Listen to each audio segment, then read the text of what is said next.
예, 오늘 제가 말씀드릴 내용은 지금 그 창조론 온라인 프로그램으로 이제 2년 정도 전에 전환되면서 이제 그 같이 나눴던 내용을 어, 계속해서 이제 연장해서 이제 하는 내용이기 때문에 조금 이제 오늘 처음 들어오신 분도 있고 그래서 조금 생소할 수도 있고요. 좀 낯선 개념일 수가 있는데 최대한 제가 쉽게 좀 할 수 있도록 한번 해보겠습니다. 그래서 제목이 이제 확장된 진화종합 이론. 예, 이게 딱딱한데요. 확장된 진화종합 이론이라는 것이 이제 그 생물 진화론에서 여러 가지 이제 어떤 뭐 이론들이 이제 나오고 있는 큰 흐름들이 있습니다. 큰 흐름이 있는데 그 중에 최근에 나온 흐름입니다. 그래서 이제 이 확장된 진화종합 이론이라는 것이 이제 최근 한 1, 2, 7년 사이에서 이제 이게 뭐 정설이다 이런 것보다는 이제 진화론 내부에서의 어떤 이런 것을 이런 요런 그 이론적 틀을 제시하는 사람들이 있습니다. 그래서 왜 이런 것들이 나왔을까? 이제 그걸 한번 이제 창조론적으로 뭐좀 생각해 보자면 창조론적 내용은 사실 거의 없고, 이게 이제 어떤 그, 그좀 고찰을 못했고요. 사실 이제 어떤 진화론이 얼마나 허술한 세계관에 바탕을 두고 있는가를 이제 한번 돌아볼 수 있지 않을까 이런 생각을 좀 하게 됐습니다. 준비하면서. 네. 그래서 이제 이 시작을 하면서 제리 코인이라는 시카고 대학이 또 굉장히 유명한 그 진화학과가 있구나. 한국에는 이제 진화학과라는 게 잘 없는데 이 미국에는 이제 그 프린스턴이라든지 이런 유명한 대학에 시카고 같은 유명한 대학에 생태학 및 진화학과 이런 학과들이 있습니다. 근데 학과에 있는 교수님이신데 제리컴이라는 분은 한마디로 좀 뭐라고 하나 어떤 아주 강력한 근본적인 어떤 그 진화론을 주장하시는 분이긴 하죠. 그래서 이분이 이제 지적 설계론을 비판하는 글에서 가져온 내용인데요. 어, 그래서 이제 잠깐 읽어보겠습니다. 그래서 과학이론은 추측이나 추론이 아니다. 그래서 실제 세계에 대한 증거들을 설득력 있게 설명하는 틀이다. 훌륭한 과학이론은 예전에 설명지 않았던 광범위한 자료들을 납득이 가도록 설명한다. 이거 아주 이제 아주 좋은 말입니다. 그죠? 과학에 대한 아주 좋은 말이고 이론이라든지 일에 대해서 아주 명확한 아주 논리적인 그림입니다. 그런데 이제 또 다음에 또 다른 부분을 보니까 창조론에 대해서 이야기하다가 진화론을 뒷받침하는 증거는 1859년부터 계속해서 쌓였고 지금도 계속 대두하고 있다. 그래서 우리가 모든 자연에 대한 모든 정보 조각이 진화론과 일치하고 그것과 모순되는 증거는 단 하나도 없다. 이렇게 근데 이분이 굉장히 이제 그 과학에 대해서 굉장히 열린 태도를 취한 것처럼 보이고 어떤 예를 들어서 이제 과학 이론이 조금 문제가 있다 그러면 수정하고 이렇게 한다 그런 생각을 이제 그 논리적인 글을 말씀하시다가 갑자기 이제 이 진화론에 대해서는 모순되는 증거가 단 하나도 없다. 상당히 이제 어떤 그 뭐라고 해야 돼 믿음 어떤 과학이라기보다는 어떤 일종의 그 세계관적인 헌신적인 내용을 이제 쓰고 있는 게 상당히 인상적이었습니다. 그래서 과연 그런가 이제 이 진화론 특히 이제 근대 종합이론 좀 다시 말씀드리겠습니다만은 이분도 이제 그 신다윈주의자에 가깝다 볼 수 있겠는데 이 근대 종합이론 신다윈주의에 기반한 생물 진화론은 그럼 이분의 말대로 과학의 증거를 설득력 있게 잘 설명하는 틀이 될 수 있는가 이런 부분들을 한번 이제 그 진화론의 그 패러다임 변화를 통해서 한번 생각해 보자. 예, 이런 생각이 좀 들었습니다. 그래서 오늘 말씀드릴 내용은 사실은 이제 조금 생명과학, 생물학에 대한 또 분자생물학에 대한 좀 내용 이해가 조금 필요하기 때문에 오늘 들어오신 분들 대부분 딴 능력이 계신 분들이기 때문에 잠깐만 아주 간단하게 이제 조금 이 내용 설명을 좀 드리겠습니다. 그래서 이제 우리가 이제 그 세포 그리고 DNA 요 사이에 이제 세포 안에 이제 우리가 그 핵이 있습니다. 핵이 있고 그 안에 이제 염색체가 있습니다. 염색체가 있고 염색체는 다시 염색체를 이제 다시 세부적으로 보게 되면은 어떤 실처럼 꼬인 분자가 있는데 이게 디옥시리보뉴클레ik 애시드라는 DNA 핵산이죠. 핵산 분자가 있고 그 안에 이제 여기 이 기란한 DNA 안에 어떤 특정한 부분이 있습니다. 세그먼트가 있는데 그걸 갖다가 이제 유전자라고 한다. 유전자가 뭔가를 이제 다시 한번 정의를 되새겨 보면은요. 유전자라는 것은 어떤 지역인데 DNA 어떤 지역인데 이것이 어떤 그 정보 지시로서 어떤 그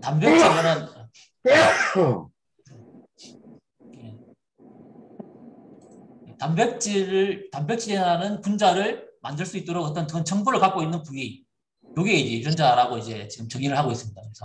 그래서 일반적으로 이렇게 정의가 되고 있는데요. 자, 그러면 이제 이 유전자는 그 염색체에 있는 DNA의 일부분이다. 그것도 정보를 단백질을 만들 수 있는 정보를 갖고 있는 어떤 부위다. 이렇게 이해하시면 좋을 것 같습니다. 그래서 이제 다시 이제 쭉 보게 되면은 이렇게 크로모점에서 염색체 DNA가 나오고 여기 이제 어떤 부위가 있는데 어떤 단백질을 만들 수 있는 정보가 들어있는 부위, 이것이 유전자다. 이렇게 생각하시면 되겠고, 지놈이라는 것은 이 지놈과 유전자라는 또 개념이 조금 다른데, 지놈은 어떤 그 전체 DNA 전체, 이 DNA 전체 크로모점에 있는 그 핵 안에 있는 그 염색체에 들어있는 전체를 말할 때 유전자보다 훨씬 더 총체적인 개념이다. 이렇게 이해하는 게 좋을 것 같습니다. 그래서 유전자, 지놈 이렇게 한번 정리를 했고요. 그래서 무슨 유전자의 발현이다 이렇게 말할 때 이 발현이라는 것은 그 DNA에 있는 유전 정보, 아까 유전자라고 했지 않습니까? DNA에 있는 특정한 부위가 단백질에 대한 정보를 갖고 있는데 그 정보가 DNA에서 이제 RNA를 거쳐서 단백질로 만들어지는 과정, 이 과정을 이제 유전자 발현이라고 하는 거죠. 이 단백질은 DNA는 그 핵산, 디옥시리보뉴클레익 애시드로 핵산화되어 있고 과학적으로요. mRNA도 핵산화되어 있고 단백질은 다시 이제 이게 그 아미노산이 되죠. 아미노산이 구성성분으로 되어서 이제 예를 들어서 효소도 되고 호르몬도 되고 다 이렇게 되죠. 이렇게 됩니다. 그래서 이건 약간 이제 뭐 사람의 형태라든지 동물의 생물 형태, 심지어 이제 더 나가서 이제 유전자의 단백질이 우리의 그 마음과 생각과 행동까지도 관여한다. 뭐 이런 생각을 하는 분도 있고 반대하는 사람도 있습니다. 그죠? 자, 그래서 이제 좀 하나의 비유인데요.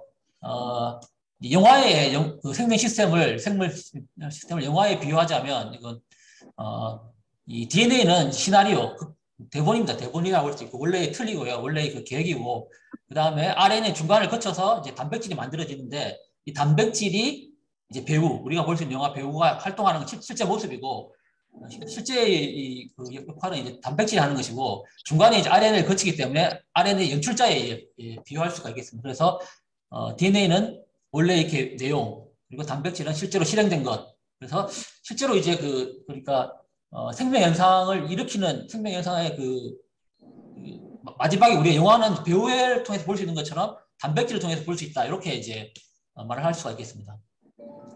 그래서 이제 유전자형과 표현형이란 말이 이제 나오게 되는데요. 아마 그 학생 때 다 공부하셨으니까 기억이 나실 수 있을 것 같은데요.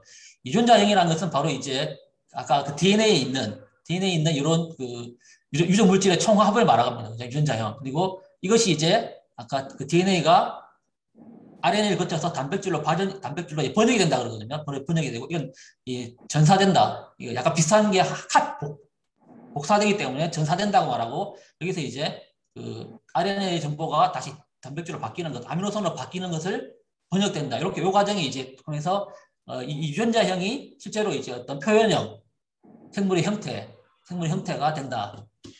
이렇게 이제 이야기할 수 있겠습니다. 그래서 이게 지금까지 우리 현대 생물학이 이해하고 있는 유전자와 표현형과의 상관관계라고 할 수 있겠습니다.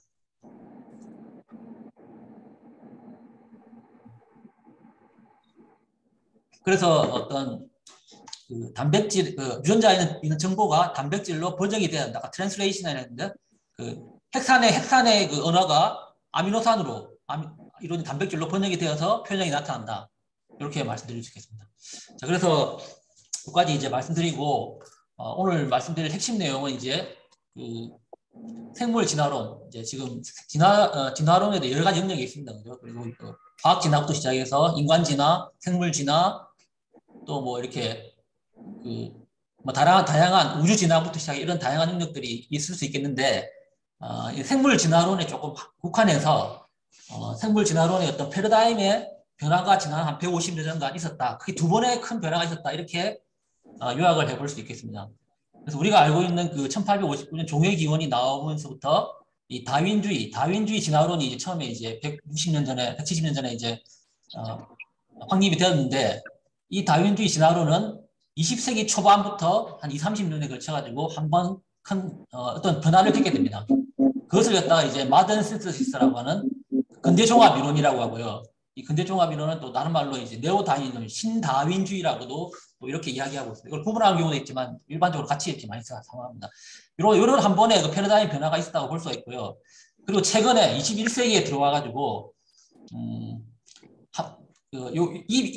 오늘 말씀드린 내용이 바로 이제 아까 EES라고 했던 Extended Evolutionary Synthesis라고 하는 확장된 진화 종합 이론이 이제 21세기에 대두가 되기 시작했습니다. 그래서 말씀드리고 싶은 것은 생물 진화의 진화론이라는 것이 어떤 그 확립된 원칙, 확립된 어떤 그 사실이라기보다는 어떤 가설부터 시작해서 어떤 이론인데 이것은 이제 끊임없이 변화되고 있는 이론이다. 우리가 그 생물의 그 기원이 어떻게 됐고 어떻게 변화되는가에 대해서 실험적으로 증명할 수가 없기 때문에 완벽한 증명이 불가능하기 때문에 과학 발전에 따라서 이러한 지금 160년 동안에 한 2번의 변천을 거쳤다. 그러면 이것이 어떤 문제가 있어서 그렇게 됐을 것인가, 어떤 그 특성이 있어서 그렇게 될 것이다. 한번 고찰해 보는 것이 의미가 있다는 생각이 듭니다. 자, 그래서 2014년경에 과학잡지 네이처에 이제 실린된 논문 제목인데요. 그 진화론, 여기서 말하는 이볼루셔너리 시어리는 진화론은 이 근대 종합 이론, 신다윈주의 근대 종합 이론을 말하는 것으로 볼 수 있겠습니다. 이 근대 종합적인 종합 이론, 신다윈적인 진화론이, 생물 진화론이 재고가 좀 필요한가 하는 이런 의문을 던지는 논문인데요. 짤막한 논문인데 굉장히 요약되어 있어가지고 이야기는 좀 쉽지는 않습니다. 그래서 이 리서처, 이 진화론자들이 나눠졌다. 그죠? 나눠졌다는 건데, 무엇이 정말 그 근본적인 진화의 핵심 과정인가에 대해서 그걸 놓고 의견을 나눠주고 있다는 것입니다. 그래서 이제 진화론은 이러한 진화론의 그 변화, 패러다임의 변화를 촉구하는 사람들이 쓴 내용과 아니다. 이제 기존의 신다윈주의 종합 이론으로서 그 틀 안에서도 얼마든지 이것은 해석할 수 있는 것이다. 그 안에 수용할 수 있는 것이다. 이렇게 주장한 내용이 이렇게 논의가 없었습니다. 아마도 앞으로 이제 생물 진화론 쪽에서는 아마 이 논문이 아마 약간의 뭐 어떤 마일스톤 같은 그런 논문이 될 수 있을 것 같은데요. 저도 이 논문을 보면서 한번 최근에 이제 생물 진화론에 대해서 다시 생각하게 됐고, 이 논문 사실 이야기는 조금 어렵지만 한번 관심 있는 분들은 한번 찾아서 읽어보시는 것을 좀 권해드립니다. 저도 사실 이 부분 전체를 다 사실 이해하지 못했고요. 부분적으로 다시 또 이해했기 때문에 사실 어려운 부분이 좀 있습니다. 그렇지만 큰 진화론의 흐름을 이해하는 데는 굉장히 큰 어떤 통찰력을 줄 수 있지 않을까, 창조론적 시각을 한번 생각해 볼 수 있지 않을까 생각이 듭니다. 그래서 이 그림은 이제 다윈주의 진화론에서 갖고 있던 어떤 기본적인 전제들, 그리고 마던 신스에서 근대 종합 이론, 신다윈주의에 갖고 있는 중요시기는 기본적인 전제들, 그리고 21세기에 나타난 확장된 진화 종합 이론에서 얘기하는 주제들을 이렇게 요약을 했습니다. 하나하나 주제가 사실은 이제 굉장히 이해하기 어려운 부분들이 좀 있습니다. 그죠? 저도 이제 몇 가지 주제들은 사실 제대로 이해를 못한 부분들이 사실 있기 때문에, 조금 전체를 다 이해하기는 어렵지만, 그러나 큰 흐름만 이제 저도 이해를 했는데, 이 다윈주의라는 것은 제일 중요한 것이 이제 변이가 후손에 전달되어서 자연 선택된다. 이것이 이제 큰 중심 내용이 되겠고요. 신다윈주의 현대 종합 이론의 근대 종합 이론에서는 이 뮤테이션, 잘 아시죠? 돌연변이가 굉장히 이제 중요한 요소가 되겠고, 돌연변이가 이게 멘델의 유전 법칙에 의해서 전달된다. 그리고 이러한 이 돌연변이의 빈도는 발생 유전학, 집단 유전학 법칙에 의해서 일어난다. 이런 것들이 이제 중요시 되는데, 그래서 DNA가 이 핵심에 있다는 거예요. DNA 안에 있는 게 아까 말씀드린 것처럼 DNA 안에서 단백질을 암호하는 부위가 유전자이기 때문에 유전자가 굉장히 중요하다. 이것이 이제 19세기 1910년, 1920년대, 30년대, 40년대, 50년대까지 확립된 신다윈주의 이론이고요. 이것이 아직까지 이제 그 생물 진화를 바라보는 주요한 패러다임이라고 할 수 있습니다. 그리고 이 확장된 진화 종합 이론에서는 이런 최근에 발견된 현상들, 굉장히 중요한 현상들이 많은데 제가 오늘 말씀드린 건 플라스티시티만, 이 플라스티시티라는 용어가 있는데요. 이건 아마 다시 소개해드리겠습니다만은 그 한국말로는 이 가소성 혹은 유연성, 주로 가소성으로 번역을 많이 하는데 유연성으로 번역하는 친구도 있습니다. 이 가소성이라든가 또 이제 에피지네틱이라는 또 용어가 나오는데요.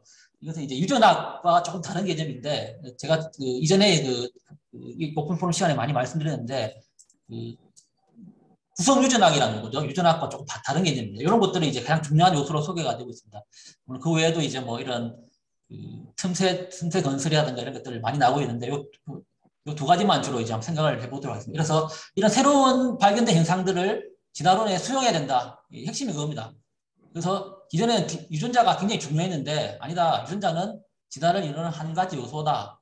중요한 것은 그 진화를 이루는 데 있어서 다양한 요소들이 관여하고 있고 이것이 진화의 특정한 주체가 있는 것이 아니라 진화는 복합적으로 움직인다. 함께 움직인다. 이렇게 본다고 하면 그래서 좀 더 다양한 시각, 그래서 편협된 시각이 아니라 좀 더 다양한 그 과학적 발견을 수용해가지고 진화를 보자. 뭐 이렇게 제가 이해한 바는 그렇습니다. 그래서 그걸 이제 확장된 진화 종합이라고 볼 수 있겠습니다. 그래서 이제 뭐 이건 간략하게 넘어가겠습니다. 다윈주의는 결국 이 변이에서 새로운 후손이 생기고 다양한 후손이 생기고 경쟁하고 선택되고 적응하고 다시 선택된다. 그래서 이것이 이제 1859년 종회기원 다윈이 주장한 그 다윈주의 진화론의 핵심입니다. 생물 진화론의 핵심인데, 그래서 이제 종회의 기원을 발표할 당시에는 근데 이제 한 가지 문제가 뭐였냐면 생물의 유전 현상, 그러니까 어떤 이 변이가 개성이 돼야 되는데 개성이 전달이 돼야 되죠. 후손에게 전달이 돼야 되는데 그때는 그 당시 유전학이라는 개념 자체가 이제 성립되지 않았던 시대거든요. 그래서 멘델의 유전 법칙이 이제 1860년대 이렇게 제가 정확한 연대가 지금 기억이 안 나요. 1860년대 아마 나오기 시작했을 겁니다. 그래서 아직 그 유전 개념이 나오기 전이었기 때문에 다윈주의 진화론의 가장 그 핵심적인 문제, 변이가 어떻게 만들어지고 어떻게 개성되어 전달되는가, 여기에 대한 가장 설명을 할 수 없다는 것이 가장 큰 약점이었죠. 네, 그런데 이제 그래서 이 생물 진화론의 첫 번째 패러다임 변화는 20세기 초반에 이 유전학적인 현상, 유전학과 진화론을 통합하는 일로부터 시작됐다고 볼 수 있습니다. 그래서 이것이 이제 근대 종합 이론이 되는데요.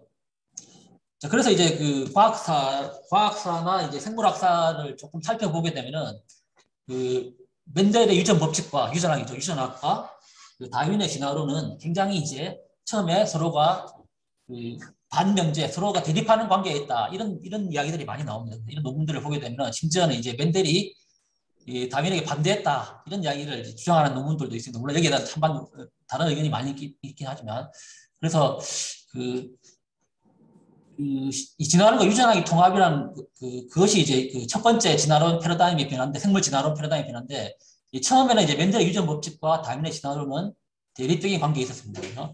그래서 멘델의 유전 원리에 따르면 부모의 없는 형질은 자손에게 나타날 수 없는데, 이런 다윈의 종회의 기원에서는 이제 작은 변이가 계속 일어나가지고 새로운 종이 형성된다, 새로운 형질이 나온다는 것과 조금 달랐기 때문에 처음에 이것을 갖다가 이제 어떻게 서로가 다른 현상이다, 서로 반대되는 현상이다, 이런 인식들이 있었습니다.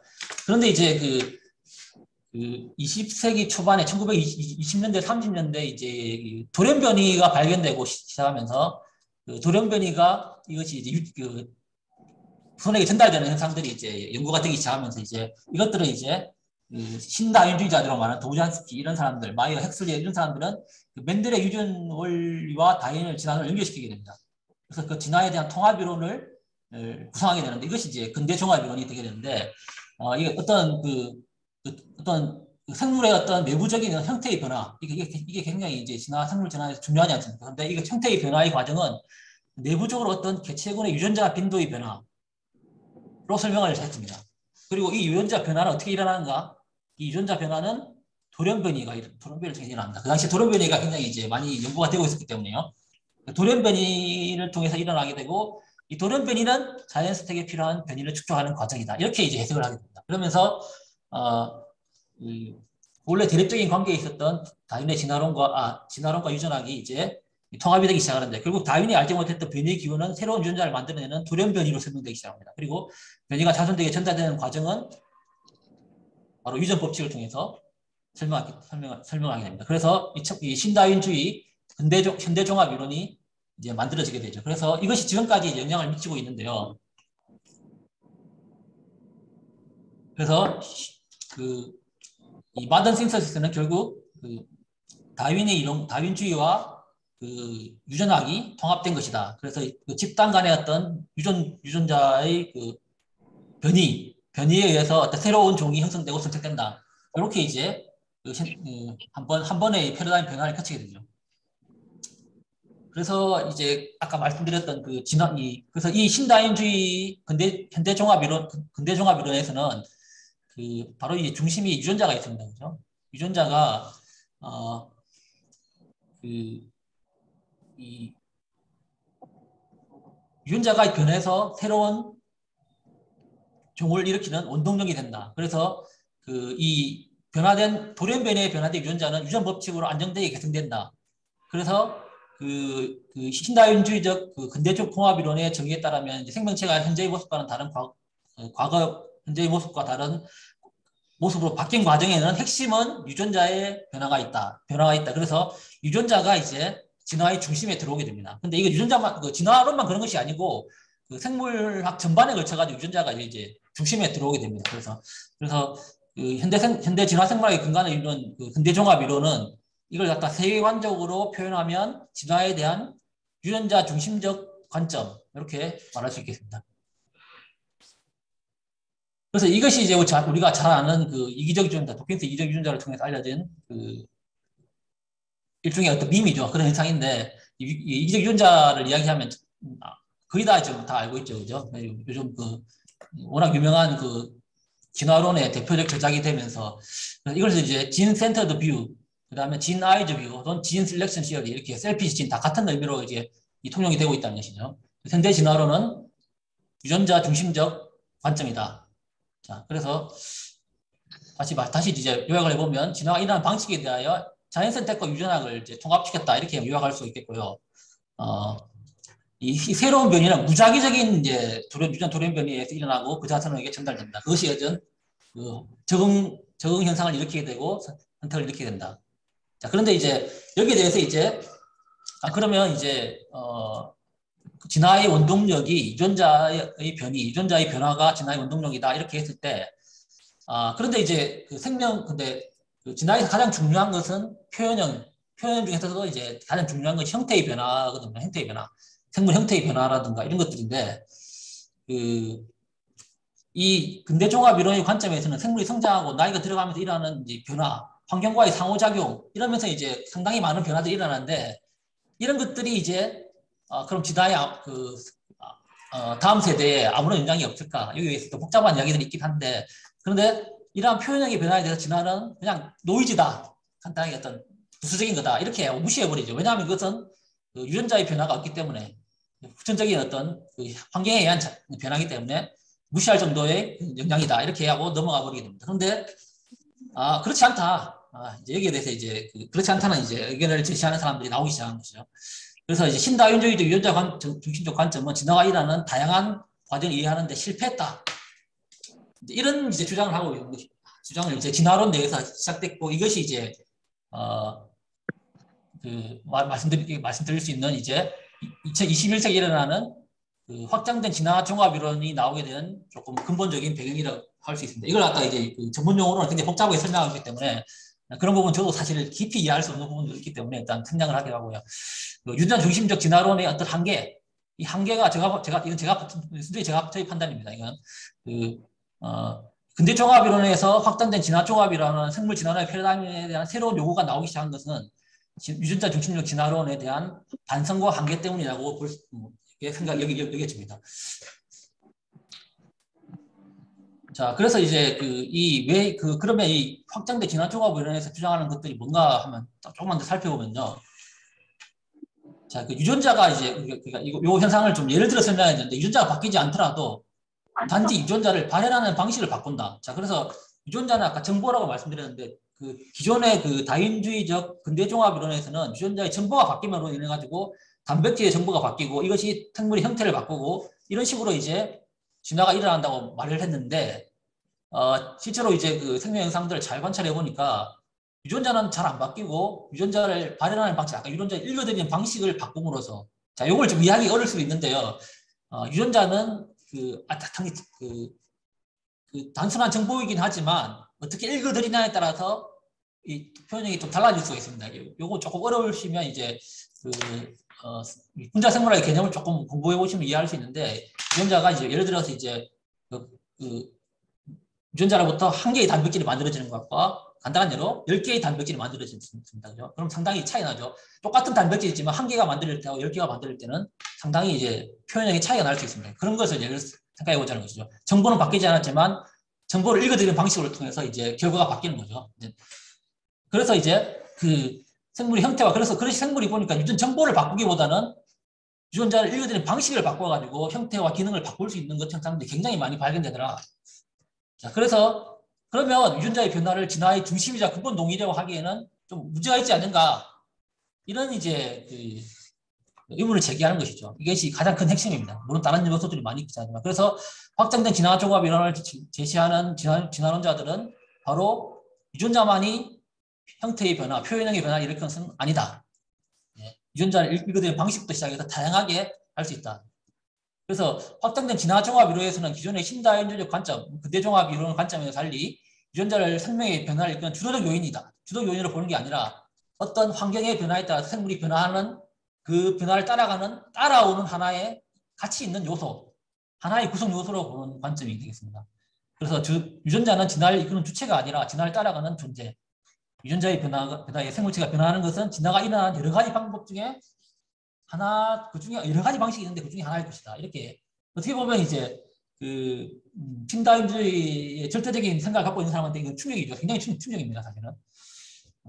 그래서 확장된 진화 종합이론은 진화에 대한 유전자 중심의 관점에서 벗어나가지고 이제 다양한 연구 결과, 다양한 생명 현상에 대한 현상을 이제 관찰해 보니까 이것을 좀 볼 때 생명의 표현이 형태가 바뀌는 것은 이거 한 가지 진화 유전자만에서 일어나는 것이 아니라 좀 더 다양한 방식으로 일어날 수 있다. 이런 이야기들을 이제 해서 진화를 좀 더 다양한 눈으로 보자. 이렇게 뭐 제 나름대로 평가하자면 그런 관점이라고 한번 말해볼 수 있겠습니다.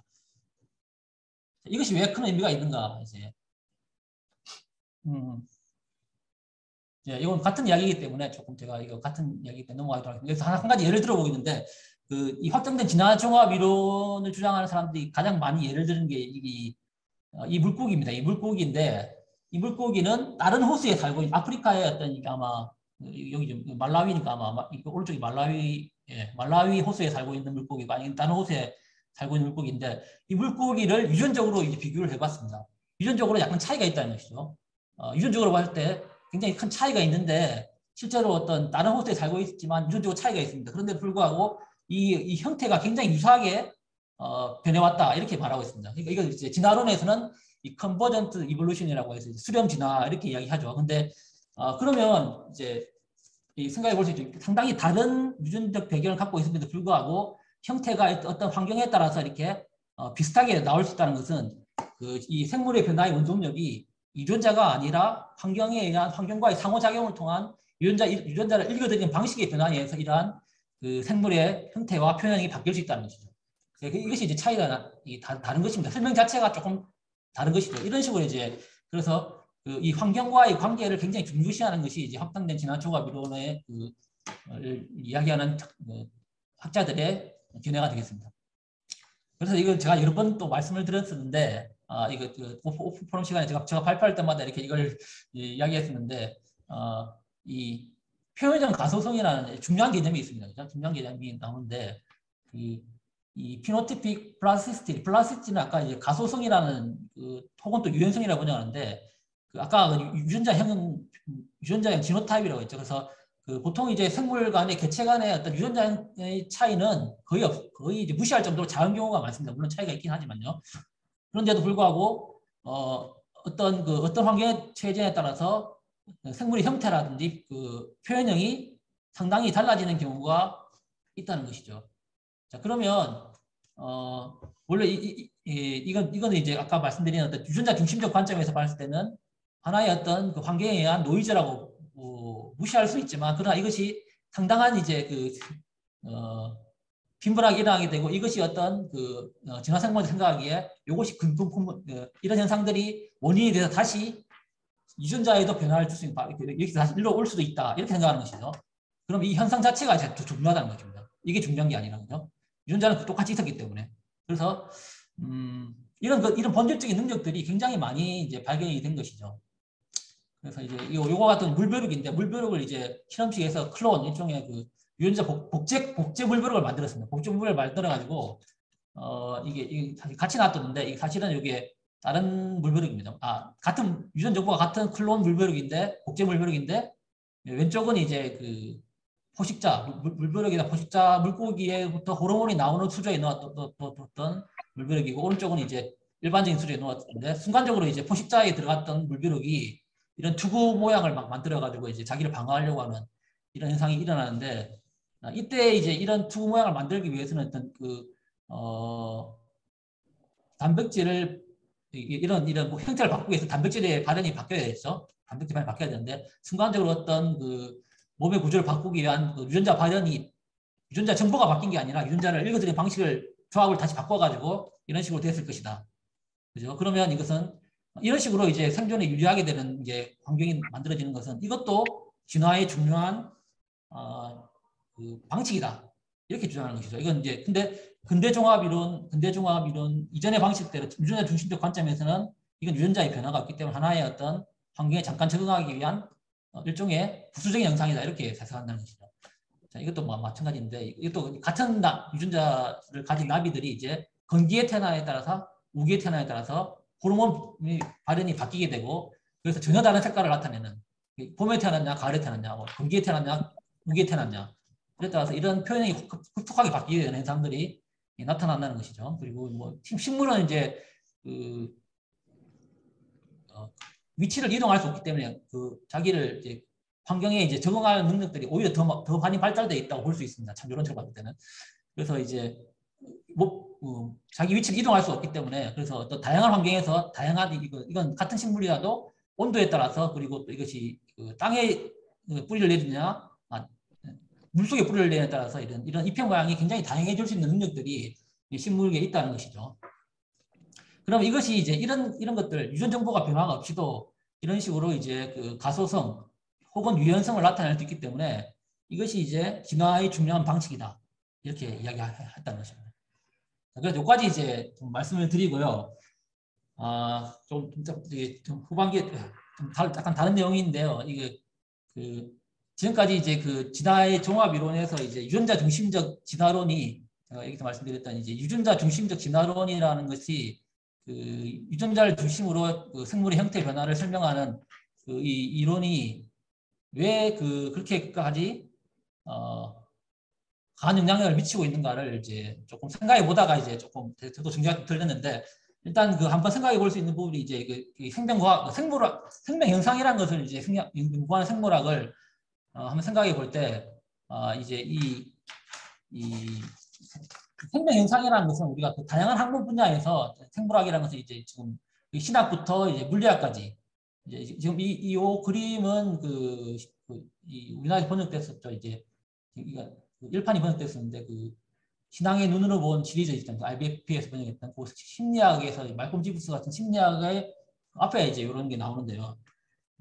이 그림이 나오는데, 일단 그 학문을 분류함에 있어가지고 보다 통합적인 설명을 하는 학문이 있고, 보다 이제 좀 어떤 기초적인 설명을 하는 학문이 있는데, 물리학이나 화학은 좀 기초적인 성격이 강하고, 신학이나 철학은 좀 통합적인 성격이 강하다. 뭐 이런 이야기를 하고 있습니다. 그래서 근데 이제 심리학이나 이분은 심리학을 이야기하려고 이제 이 그림을 예를 들었는데, 사실은 심리학 같은 경우는 이런 뭐라고 해야 되나, 기초적인 설명과 그다음에 통합적인 설명의 요거는 중심 한가운데 있다 이렇게 이야기하시는데 생물학도 보게 되면은 이 물리학이나 화학보다는 좀 더 이제 통합적인 기초적인 이런 엘리멘트를 나누어서 설명하는 것보다는 좀 더 통합적인 설명을 요구하는 학문 성격이 조금 더 있다는 것을 알 수가 있습니다. 그래서 생명 현상이라는 것은 물리학이나 화학보다는 좀 더 이제 어떤 그 통합적인 관점에서 다면적인 관점에서 조금 바라봐야 될 그런 부분이 있다는 것이죠. 그런데 지금 이제 제가 말씀드리고자 하는 것은 그 지금까지 그 진화론이라는 것이 상당히 이제 이 뭐라고 해야 되나 어떤 이 분석적인 방법으로 진화론을 설명하려고 했고 그것을 분석적으로 설명하기 가장 좋은 것이 바로 진화의 근본 동의는 유전자다 이렇게 설명하는 것이 가장 좋았고 그것이 이제 신다윈주의 근대종합 이론이 되었고 그 지금까지 이제 주요한 패러다임이 되었다고 볼 수 있지 않을까. 그래서 그 생물학에서 지금 현대 생물학에서 가장 중요한 저도 분자 생물학을 전공했다고 이렇게 이야기하고 있지만 사실은 이제 분자 생물학을 사실은 이제 좋아하지 않는 이유가 있습니다. 근데 그게 뭐냐면 이제 이런 것 때문인데 아무래도 교육 세계관을 공부하다 보니까 이제 분자 생물이 갖고 있는 아주 안 좋은 뭐라고 해야 되나 편협하고 이 부분적인 어떤 그 세계관이 있습니다. 분자 생물학의 중심 원리라는 것 이런 것도 있는데 일종의 도구마인데 참 단어가 참 특이한데요. 단어가 좀 아주 의미가 있다고 생각하는데 그 생물 현상은 이 DNA 아까 말씀드렸죠. DNA가 RNA가 됐다가 단백질이 되는데 결국은 이제 어떤 큰 흐름이 있는데 이것을 중심적으로 중요하게 이제 여기서 이제 세 가지 요소가 있지만 가장 중요한 게 역시 DNA입니다. DNA가 복제되고 아까 그 도킨스가 인지적 유전자를 말한 건 다 DNA죠. 결국 DNA가 구성에 전달되고 그것을 전달하는 과정이 그리고 생명 현상이고 진화도 결국 이기적 유전자에 의해서 일어난다. DNA가 굉장히 핵심에 있다는 겁니다. 유전자가 핵심에 있다. 이런 분자 생물학이 생명과학의 중심이 되면서 이런 뭐라고 해야 되나 어떤 결정론적인 이런 사고들을 심어줬다는 것이죠. 그래서 결국 이런 것들이 결국은 DNA라는 것이 결국은 이제 화학물질이기 때문에 어떤 생체 분자죠.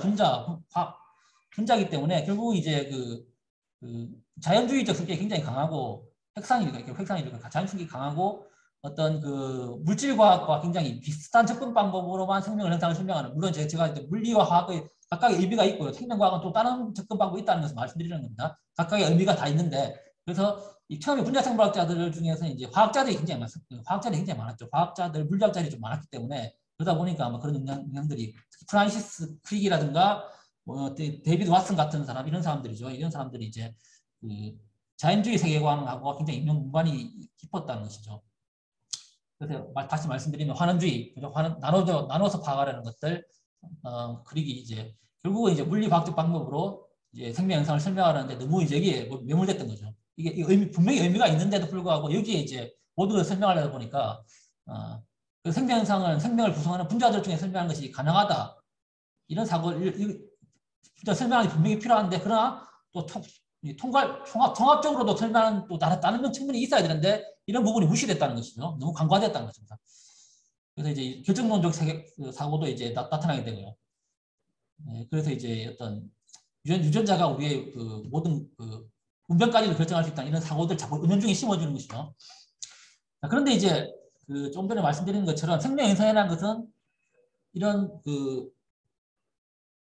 뭐라고 해야 되나 어떤 나누어서 하는 설명, 반원적으로 하는 설명보다는 좀 더 이제 포괄적인 설명이 필요한 게 있는데 생명 현상이 가지고 있는 이런 다양한 특성 때문이라 볼 수 있는데 한 가지 예를 들면 이제 이 창발성이라는 예를 한번 들어보겠습니다. 그래서 창발성이라는 건 굉장히 좀 잘 알려진 개념인데 생물학에서 쓰는 창발성이라는 것은 이 생태계에서 주로 많이 씁니다. 물론 이제 복잡계의 과학에서 제일 많이 쓰는 개념이긴 한데요. 생태계에서는 하위계층의 구성원들이 여러 개 모이면 보다 크고 통합된 성질을 갖는 상위계층이 된다. 그래서 하위계층에 없었던 성질이 상위계층에서 새로 생긴다. 이와 같은 구성요소들의 기능적 상호작용의 결과로 새롭게 생기는 성질. 그러니까 각각의 구성요소들에서는 없는 특징이 이것들이 모이면 나타난다는 것이죠. 그래서 대표적으로 이제 창발성을 가지고 예를 들면서 주로 많이 이제 예를 드는 것이 이 아프리카 흰개미집입니다. 이 흰개미집 아마 이 자연 다큐멘터리 같은 데서 많이 보셨을 텐데요. 이 흰개미는 이제 이게 한 몇 미터 된다 그러죠. 이 흰개미가 굉장히 이제 아주 그, 뭐라고 해야 되나 어떤 정교한 집을 짓고 있어가지고 이 안에 이제 뭐 각종 그 시설들이 다 있고 뭐 어떤 그 새끼를 키우는 뭐 방들 이게 다 이게 나눠져 있고 심지어 이 굉장히 이제 그 온도 조절도 잘 되고 통풍도 잘 돼가지고 굉장히 시원하다 뭐 이런 이야기도 있죠. 그래서 이제 이 흰개미 집을 본떠가지고 이제 그 이런 건물을 지으면 굉장히 이제 뭐그 냉난방 장치 필요 없이도 그 기온을 유지할 수 있는 이런 건물을 만들 수 있다 이런 이야기가 나올 정도입니다. 그래서 이 각각의 그 흰개미의 그 개개인의 개체에서는 가지고 있지 않은 어떤 성질이 이제 이 집합체, 흰개미 집합체를 유게 될 때 나타나는 것이죠. 이걸 이제 이 상발성 예를 들고 있는데요. 그러니까 전체가 그 부분들을 각각 개체를 합치는 것보다 훨씬 더 크게 됩니다. 큰 결과가 나오게 됩니다. 그래서 주로 복잡계를 설명할 때 예를 들어가지고 뭐 지금 사회과학에서도 뭐 이렇게 뭐 주식 투자 이런 것들 설명할 때도 마찬가지죠. 그래서 각각 개미들에서 어떤 현상이 갑자기 나타난다 이런 걸 설명할 때 이제 이런 예를 들게 되는데 복잡계는 이제 생명체는 생명 현상도 복잡체라고 볼 수 있겠습니다. 근데 환원주의적인 분석적인 틀로서는 이해가 어렵다는 것입니다. 그래서 생명 현상이라는 것은 아까 생명 현상이라는 것은 가장 중요하게 있는 그 단백질이 모여서 생명을 일으킨다고 이제 우리가 지금 보고 있는데 이 하위계층 단백질에는 없지만 상위계층의 생물 개체에서는 전혀 다른 성질이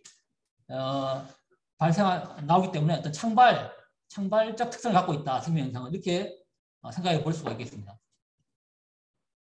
그래서 이 또 다른 비유로서요 이제 이 영국 신사가 갑자기 이제 영국 신사들이 이렇게 개별적으로 이렇게 있을 때는 굉장히 이제 온순하고 젠틀한데 이게 어떤 지금 서로 막 이렇게 국가 대항전을 예를 들어 유로 뭐 2020을 한다 이렇게 했을 때 그 서로 응원하면 상호작용하면서 이제 뭐 굉장히 이제 그 감정적이고 그 경항을 일으키는 이런 어떤 홀리건이 되기도 한다 이런 거죠. 그래서 이 각각의 그 사람들을 보면 굉장히 젠틀하고 신사적인데 이 상황이 되면 이 상황과 때에 따라서 서로 상호작용을 함에 따라서 굉장히 극단적으로 바뀔 수도 있다는 것이죠.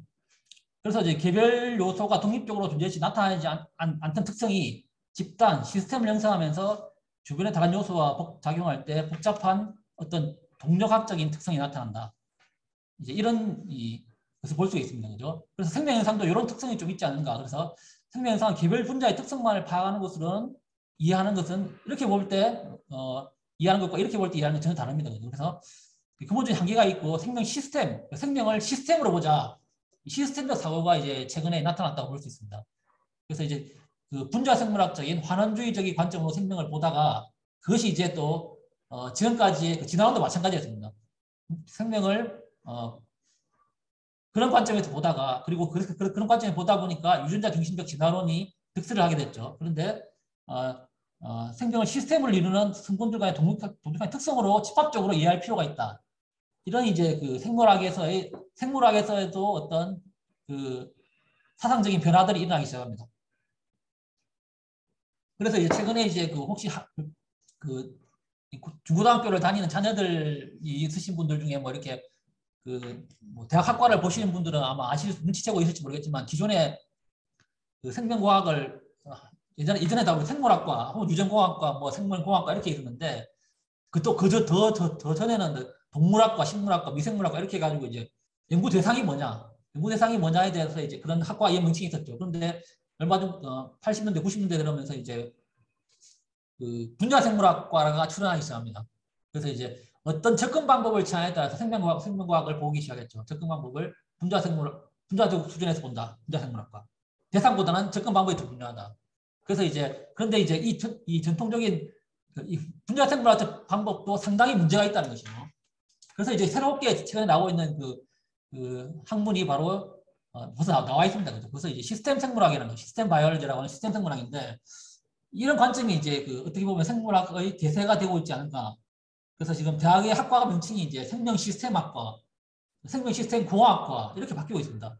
전통적인 그 학과의 명칭이 다 바뀌고 있어요. 그래서 이 하나의 그 그림을 통해 비유를 통해 본다면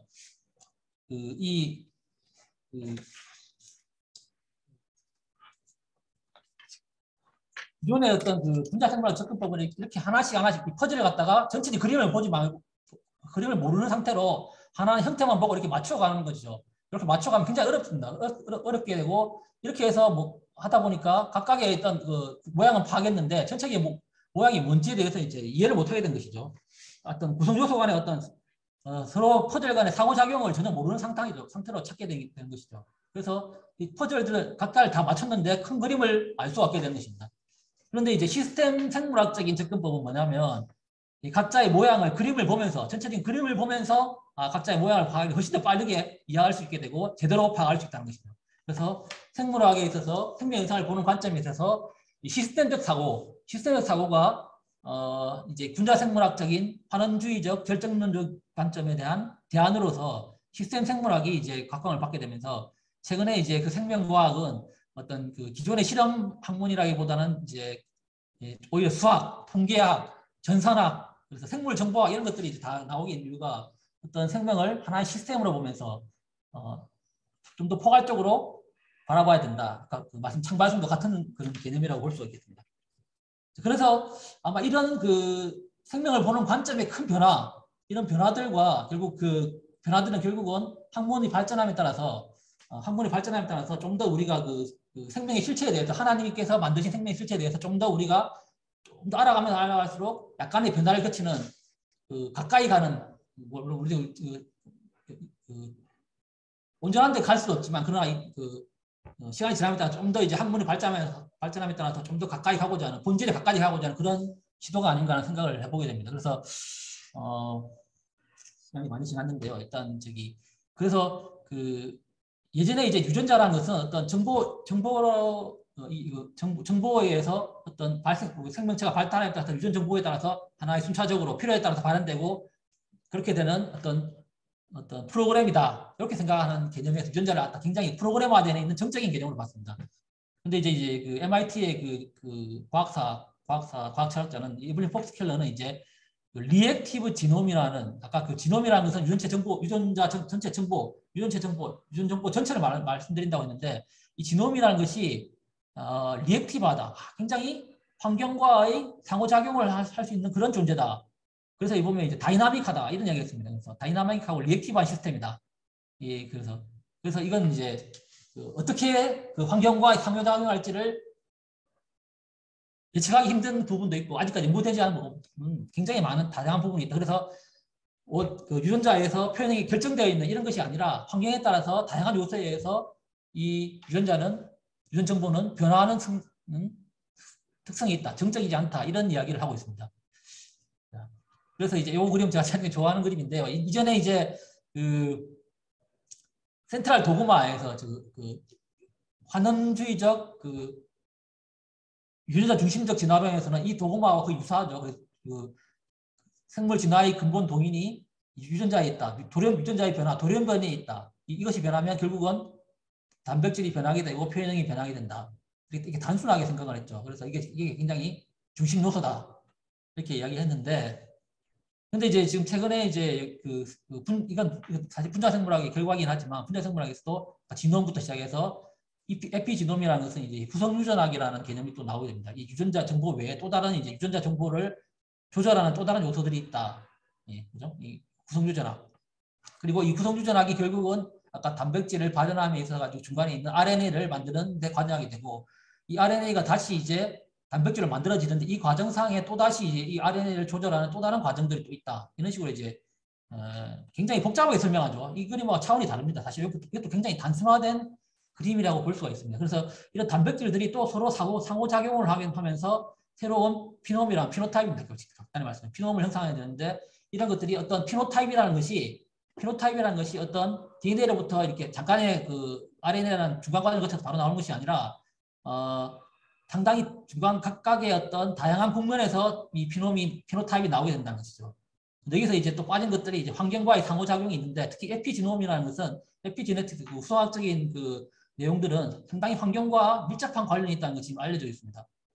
그리고 이런 부분에서 환경과의 상호작용은 아직까지 잘 많이 알려지지 않는데 이런 환경과의 다양한 상호작용에 의해서 이 피노타입이 형성된 것입니다. 그래서 물론 이제 이 가장 중요한 영화에서도 대본이 굉장히 중요합니다. 그죠? 그러나 배우와 연출자 그리고 다양한 그 영장에 의해서 그 영화의 그 스토리는 굉장히 그 느낌은 굉장히 달라질 수 있는 것과 마찬가지로 이 DNA만이 생명 현상의 중심에 있다고 말하기에는 생명 현상은 굉장히 다차원적이고 다양한 국면이 있다. 이것들이 하나의 어떤 코히어런스, 어떤 정합성을 이루어가는 것이라고 보는 것이 좀 더 합리적이다. 좀 더 이것이 기독교 세계관적이고 창조의 본질에 가까워지지 않을까 이런 생각을 하게 됩니다. 그래서 이제 이런 최근에 진화생물학에 있었던 어떤 패러다임의 변화를 한번 평가해 본다면 한번 요약해 보겠습니다. 그래서 이제 1859년 종의 기원이 이후에 지난 150년간 이 생물 진화론의 패러다임 변화는 다윈주의 근대 종합 이론, 다윈주의와 근대 종합 이론이 굉장히 이제 생명 현상의 실제를 굉장히 편협되게 다루고 있다는 것이죠. 지금 이 시스템적 사고라든가 이런 것들을 통해 봤을 때도 그 생명의 실제를 제대로 반영하지 못하는 편협된 자연주의적 관점에서 시작된 사고이기 때문에 상당히 문제가 많았다는 것입니다. 네. 그래서 이제 특히 신다윈주의적 근대종합의 이론에 기반한 현대생물학은 유전자 중심적 관점에 기반을 두고 있기 때문에 이것은 이제 말씀드린 것처럼 환원론적이고 결정론적인 자연적인 세계관이기 때문에 이것은 이 의미는 있지만 부분적으로 의미는 있지만 총체적인 현상을 설명하는 데 있어서는 굉장히 좋지 않은 세계관이고 편협적인 세계관일 수 있기 때문에 이것이 현대 진화론의 기반을 이루고 있다 이렇게 평가할 수 있겠습니다. 그래서 이제 그렇기 때문에 결국 이제 진화론을 물론 이제 자연주의적 세계관에서 진화론을 하지만 그러나 이런 학문의 발전을 보고 객관적으로 이제 이런 사실을 판단하고자 하는 진화생물학자들이 이런 이제 변화를 시도하는 것이죠. 그래서 유전자 중심적 현대 진화론은 다차원적이고 다면적인 현상을 설명하기에는 분명한 한계를 가지고 있기 때문에 진화론 내부에서 패러다임 변화를 시도하고 있다. 이것이 이제 바로 확장된 진화 종합 이론으로 나타났습니다. 물론 이제 이 확장된 진화 종합 이론이 결국은 이제 큰 틀에 봤을 때는 자연주의적인 이론이라고 볼 수 있지만 그러나 좀 더 긍정적인 변화라고 평가할 수도 있을 것 같습니다. 그래서 이제 생명 현상 구성 요소들 말씀드린 것처럼 구성 요소들의 특성만을 통해 파악할 수 없는 어떤 복잡성이 있기 때문에 이런 복잡성의 기원을 갖다가 자연주의적 진화론의 방법으로 이해하는 데는 분명히 한계가 있다는 것이 이런 생물 진화의 패러다임을 변화를 통해서도 우리가 볼 수 있지 않을까 이런 생각을 해봤습니다. 자, 그래서 이 생명체가 환경 등의 다양한 외부 요인과 어떤 반응을 합니다. 그죠? 생명체는 반응하면서 그 특성, 표현형을 변화시킵니다. 이걸 갖다가 이제 하나의 용어로 이제 플라스티시티라는 가소성 혹은 유연성이라는데 이러한 가소성을 변할 수 있는 능력, 유연할 수 있는 능력은 점진적인 자연주의적 방법으로 이것이 만들어질 수 있는가? 이걸 이제 이 현대 진화론이 설명을 해야 되는데 아마 설명하기는 어려울 것으로 생각이 듭니다. 쉽지 않을 것입니다. 이런 리액티브한 어떻게 다양한 환경을 어떻게 대처하고 나갈 것인가를 이것이 어떤 점진적인 과정으로 만들 수 있는가 이런 질문에 대답을 해야 된다는 것이죠. 쉽지 않은 진화론의 도전이라고 할 수 아닌가 생각이 듭니다. 자, 그래서 여기 마치도록 하겠고요. 그래서